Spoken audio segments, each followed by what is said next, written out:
Breaking news out of North Korea: President Trump is ready. Mr. Trump described the North's nuclear program as a threat to the civilized world and international peace and stability on the second day of his Asia tour dominated by the crisis.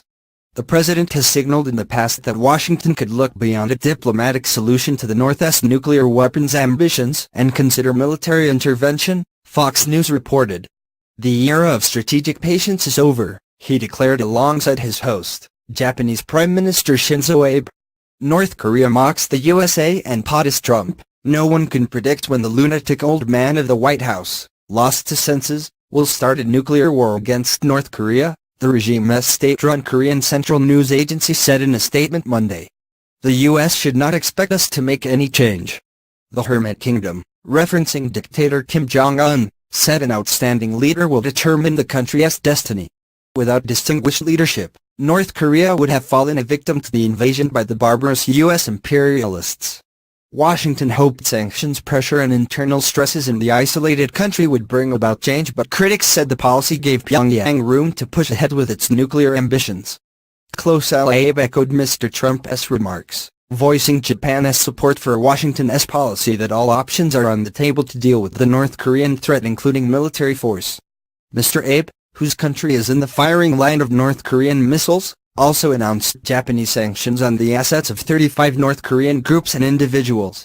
The United Nations has adopted multiple rounds of sanctions against the reclusive North, the most recent in September following its sixth nuclear test and a flurry of missile launches.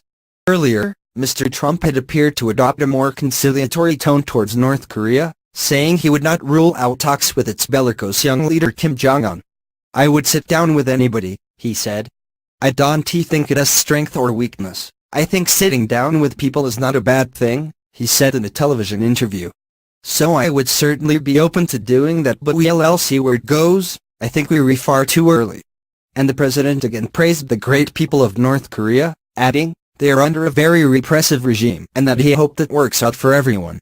But Pyongyang showed no sign of let-up in its attacks on Mr. Trump, with ruling party newspaper Rodong Sinmun calling him the lunatic old man of the White House and saying there was no telling when he would start a nuclear war.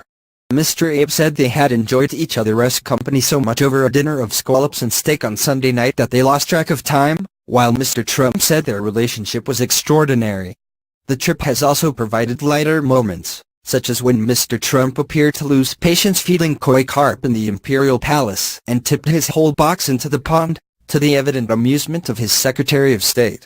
Aides had been concerned the famously unorthodox Trump would go off message or commit some gaffe in the famously rule-sensitive country.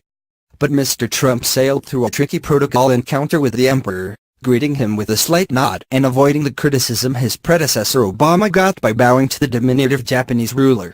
There were also a moment of high emotion when Mr. Trump met the families of civilians abducted in the 1970s and